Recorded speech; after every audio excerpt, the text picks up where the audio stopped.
অঞ্চলে বহু মানুষ ভয়াবহ শীতে শীত নিবারণ করবার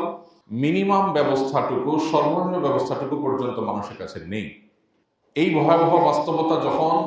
দেশের বিভিন্ন জায়গায় চলছে বা আছে, ঠিক একই সময় আমরা শহরের মানুষজন আমরা দেখি যে আতশবাজির আগুনে গোটা শহরকে কিভাবে প্রকম্পিত করা হয়, আতশবাজির আওয়াজে কিভাবে প্রত্যেকটা শান্তপ্রিয় মানুষের ঘুম হারাম করে দেওয়া হয়। প্রতি বছরই আমরা সতর্ক করি, ওলামা একরাম সতর্ক করেন, এবং প্রশাসন থেকে যতদিন অতিবাহিত হচ্ছে ততই এ ব্যাপারে কড়াকড়ি আরোপ করা হচ্ছে, কিন্তু কার্যকর কোনো ব্যবস্থা আসলে নেওয়া হচ্ছে না। শীতের তীব্রতা এত ভয়াবহ রূপ পরিগ্রহ করেছে যে 6 ডিগ্রি 7 ডিগ্রি ঠান্ডা পড়ছে বিভিন্ন প্রত্যন্ত অঞ্চলে। এই সমস্ত প্রত্যন্ত অঞ্চলে যদি আপনার শীতের মৌসুমে একটু যাওয়ার সুযোগ হয়, যারা আল্লাহর কাছে নানা অভিযোগ করেন, মানুষের কাছে অভিযোগ করেন, আমি ভালো নাই, আমার এটা নাই, আমার সেটা নাই, তাদেরকে দেখলে